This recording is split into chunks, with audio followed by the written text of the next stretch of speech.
périnatale. Ces problématiques ne sont pas exclusives à d'autres pays, comme vous le savez, et aujourd'hui, ça a un impact très fort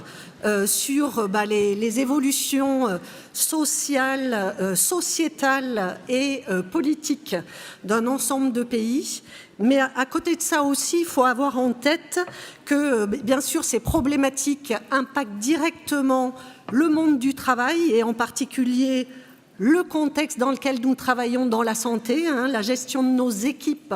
avec ces écarts de génération, avec le travail conjoint des générations et savoir se projeter dans le contexte de ces variations quantitatives et qualitatives sur ce que devront être nos équipes dans les établissements de santé, mais pas que, en lien avec le territoire pour les années qui viennent. Et puis ne pas oublier aussi, parce que je pense qu'on l'abordera peut-être pas directement cet après-midi, mais quand on parle de rupture démographique, on va être soumis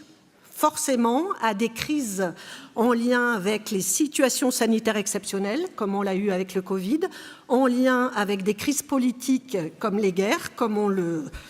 voit aujourd'hui, avec des crises en lien avec les changements climatiques et les problèmes, les problématiques d'immigration. Donc, on va être amené à intégrer aussi ces éléments démographiques dans la gestion de notre monde de la santé. Donc, l'objectif de cette session, c'est vraiment de prendre conscience collectivement de ces enjeux et puis de discuter de leviers, d'options, peut-être de plans d'action à venir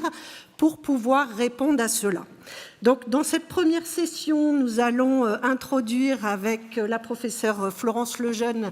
les 3 orateurs. Donc, je vais commencer par introduire notre première oratrice qui est Madame Emmanuelle Cambois, qui est directrice de recherche à l'Institut national d'études démographiques, donc l'INED,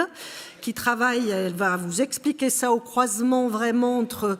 les projections démographiques, les évolutions démographiques et aussi les problèmes de santé publique, en intégrant les contextes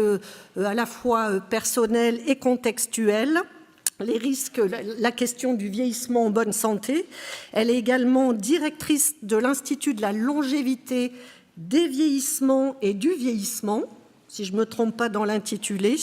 donc a été créée en 2018. Donc, merci Madame Cambois d'être là.